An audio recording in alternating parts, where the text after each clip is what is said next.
Grant अपनी book financial freedom में बोलते हैं कि ये वो बैंक स्टेटमेंट है जिसे मैं देख रहा था जब मुझे जॉब से निकाल दिया गया था और मेरे एक बैंक अकाउंट में $0.01 थे यानी 70 पैसे और दूसरे बैंक अकाउंट में $2.26 यानी 158 रुपए और इतने पैसे लेके मैं अपने पेरेंट्स के घर शिफ्ट हो गया था।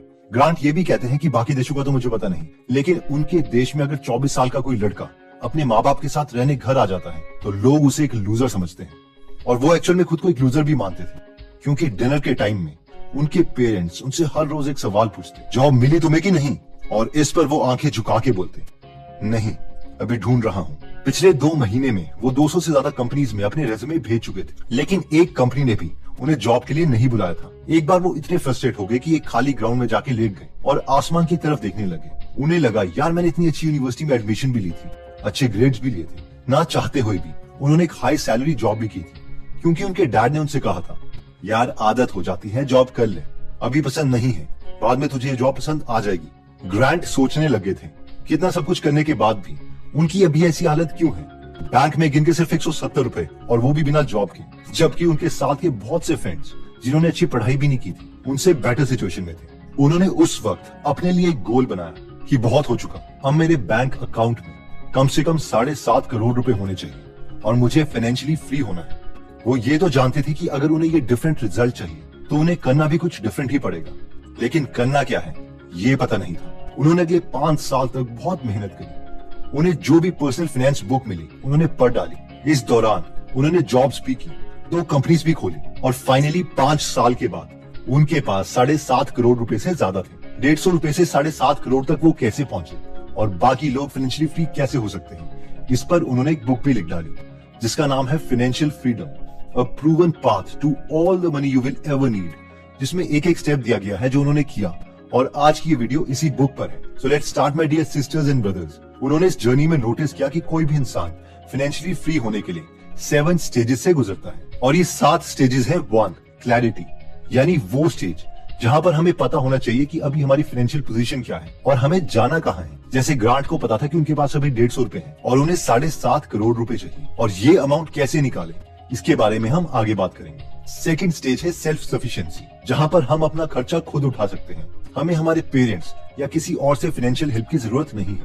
बेशक ये ऐसा स्टेज है जहां हम 15,000 महीने के कमा रहे हैं और 15,000 ही हर महीने खर्च कर रहे हैं। थर्ड स्टेज आता है ब्रीदिंग रूम, यानी ऐसा स्टेज जहां पर हमने इतने पैसे सेव कर लिए हैं कि 1-2 महीने का अपना खर्चा हम उठा सकते हैं अगर अभी हमें कोई जॉब से निकाल भी दे तो।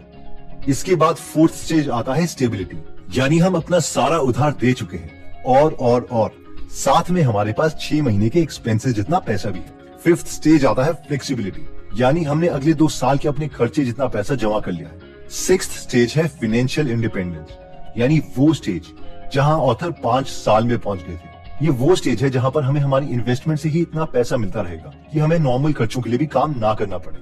इस वक्त हम कोई भी काम इसलिए कर रहे हैं क्योंकि वो हमारी हॉबी है, ना कि हमारी मजबूरी। 7th स्टेज आता है अबंडेंट वेल्थ, यानी हमारे पास अब इतने पैसे आ चुके हैं जो कि हम जिंदगी भर भी से खर्च नहीं कर पाएंगे।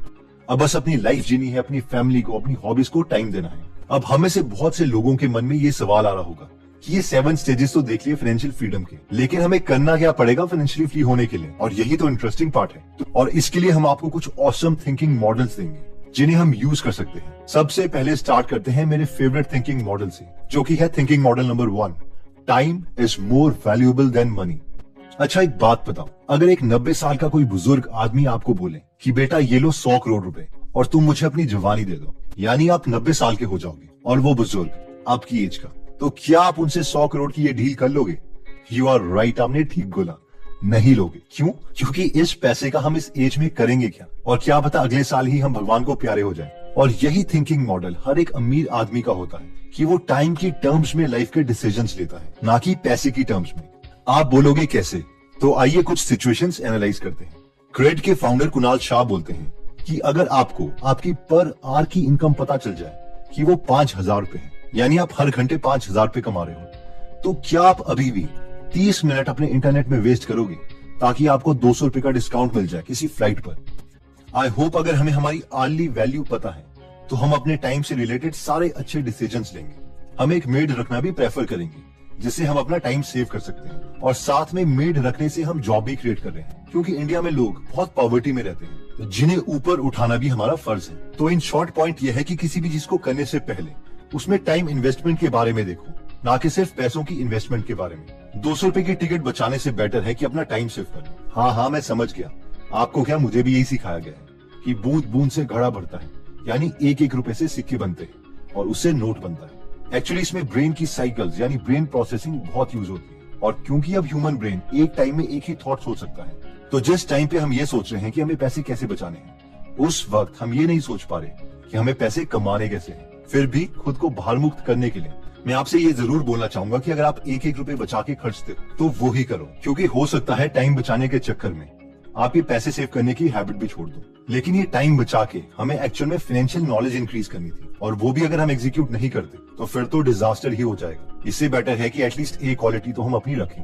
थिंकिंग मॉडल 2 नंबर कहता है कि व्हाट इज योर नंबर, यानी इन शॉर्ट हमें फाइनेंशियली फ्री होने के लिए कितने पैसे चाहिए। ओके, तो अभी तक जो हमारे पास नंबर है वो है ट्रिनिटी स्टडी के अकॉर्डिंग, जो कहता है कि अपनी एनुअल एक्सपेंसेस का 25 गुना पैसा इकट्ठा कर लो और उसे इंडेक्स फंड या फिर किसी और इन्वेस्टमेंट व्हीकल में ग्रो करने के लिए डाल दो। और थ्योरेटिकली अगर हम इसमें से 4% पैसा पूरी जिंदगी भी निकालते रहेंगे तो भी वो कभी खत्म नहीं होगा। आइए इसे एग्जांपल से समझते हैं। मान लीजिए कि हमें हर साल 1 लाख रुपए चाहिए कंफर्टेबली रहने के लिए, और हम चाहते हैं कि इन्फ्लेशन के साथ साथ वो पैसे उतने ग्रो भी होते रहे, यानी हमें साल के अप्रोक्सीमेटली 12 लाख रुपए चाहिए। और 12 लाख का 25 टाइम्स हुआ 3 करोड़ रुपए।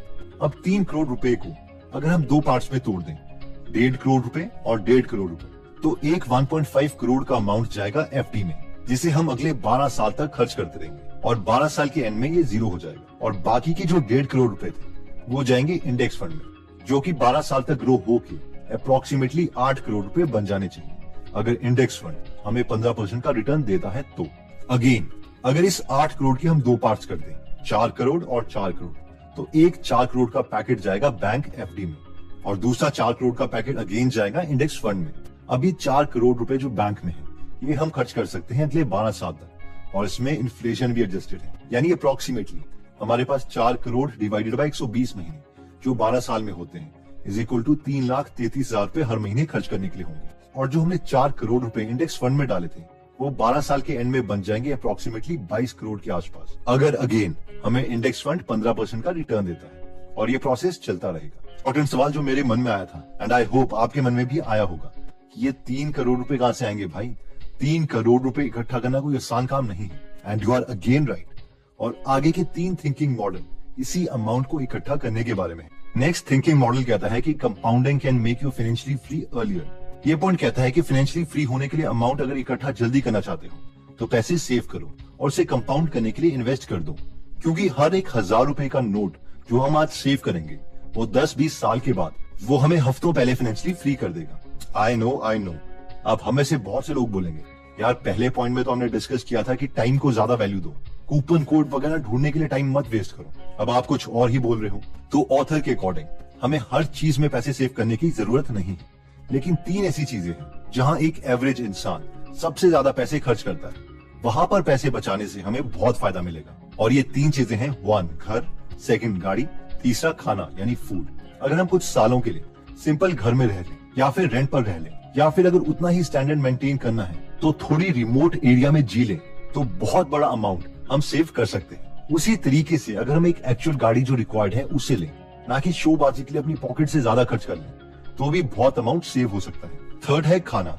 अगर हम बहुत ज्यादा होटल्स या कहीं बाहर खाने में पैसे खर्च करते हैं, तो अगर हम उसे मिनिमाइज कर लें और घर में ही खाना खाएं और उस पैसे को इन्वेस्ट करें, तो भी हम बहुत जल्दी पैसे इन्वेस्ट कर सकते हैं। नेक्स्ट तरीका जिससे हम फाइनेंशियली फ्रीडम का अमाउंट जल्दी इकट्ठा कर सकते हैं वो है thinking model number 4, make money with side business. Author ने फाइनेंशियली फ्री होने के लिए रियल एस्टेट में भी पैसे इन्वेस्ट किए थे। रियल एस्टेट में 2 तरीके हैं पैसे कमाने के। पहला है फ्लिप, यानी सस्ते में कोई प्रॉपर्टी लो, थोड़ी उसकी मरम्मत करवाओ और महंगे में उसे बेच दो।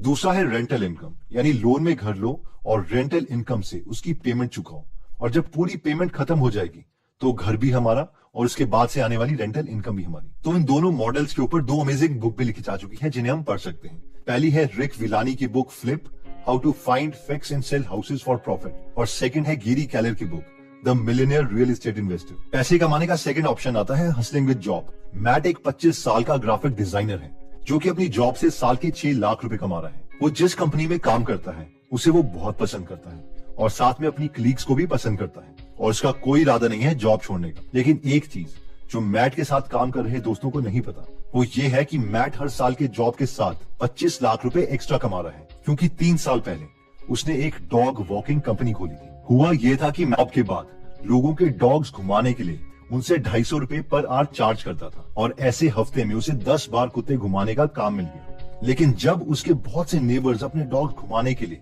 उसे कॉल करने लग गए तो उसे रियलाइज हुआ कि ये एक अच्छा बिजनेस बन सकता है और इसलिए उसने एक प्लेटफॉर्म बनाया, एक एप्लीकेशन बनाई जहां पर जो स्टूडेंट्स एक्स्ट्रा पैसे कमाना चाहते हैं डॉग्स को घुमाने के लिए वो उस एप्लीकेशन में रजिस्टर कर सकते हैं। साथ में डॉग ओनर्स भी उस एप्लीकेशन में रजिस्टर कर सकते हैं जिसके लिए मैट उनसे चार्ज करता था। और इसी तरीके से इस सिंपल बिजनेस आइडिया से मैट अपनी जॉब से 4 गुना एक्स्ट्रा पैसे कमा लेता है और कुछ ही सालों में वो फाइनेंशियली फ्री भी हो जाएगा। ऑथर कहते हैं कि जॉब के बाद नेटफ्लिक्स में मूवीज देखने से अच्छा है कि हम कोई साइड बिजनेस स्टार्ट कर दें। हम काम कर सकते हैं जैसे कि designing, Photoshop, Facebook advertising, editing, researching, coding etcetera. Author ने दोनों रियल एस्टेट और बिजनेस खोले थे, तो अगर हम भी चाहते हैं तो हम ये हाइब्रिड अप्रोच फॉलो कर सकते हैं। नेक्स्ट थिंकिंग मॉडल कहता है कि learn to sell stuff. Author कहते हैं कि जो सबसे बड़े स्किल मैंने सीखी है पिछले कई सालों में वो है कि हम सेलिंग कैसे कर सकते हैं। ऑथर का मानना है कि प्रोडक्ट हम किसी से भी बनवा सकते हैं, उसके लिए लोग भी हायर कर सकते हैं, लेकिन सेलिंग आपको खुद आनी चाहिए, क्योंकि बिजनेस में सबसे इंपॉर्टेंट स्किल यही है। अगर आप सेलिंग सीखना चाहते हैं तो डैन कैनेडी की बुक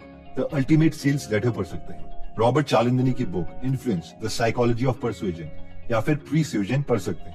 रसेल ब्रंसन की book .com secrets, expert secrets, traffic secrets पढ़ सकते हैं। वीडियो में हमने सबसे पहले बात की थी कि जब भी हम फाइनेंशियली फ्रीडम अचीव करेंगे तो हमें 7 स्टेजेस से गुजरना पड़ेगा, जिसमें पहला था क्लैरिटी, यानी जहां पर हमें पता चल जाता है कि हमें टोटल कितना अमाउंट चाहिए फाइनेंशियली फ्री होने के लिए। सेकंड है सेल्फ सफिशिएंसी, जहां पर हम इतने पैसे कमा लेंगे कि हमें किसी से भी फाइनेंशियल हेल्प की जरूरत नहीं है। थर्ड है ब्रीदिंग रूम, यानी हमारे पास अगले 1-2 महीने के पैसे सेव्ड है। फोर्थ है स्टेबिलिटी, जहां पर हमारे पास 6 महीने के पैसे सेव्ड है। फिर है फ्लेक्सिबिलिटी, जहां पर हमने अपना सारा उधार चुका दिया है और 2 साल के पैसे सेव्ड है। फिर है सिक्स्थ फाइनेंशियल इंडिपेंडेंस, जहां पर हमारे एसेट्स या हमारा सेव किया हुआ पैसा हमें इतने पैसे कमा के दे सकता है कि हमारे जिंदगी भर के खर्चे इन्हीं इन्वेस्टमेंट से आते रहेंगे। सेवंथ है अबंडेंट वेल्थ, यानी हम कुछ ज्यादा ही पैसे जोड़ चुके हैं जिसे हम जिंदगी भर भी खर्च नहीं कर पाएंगे और बस अब अपनी फैमिली और अपनी हॉबीज को टाइम देना है।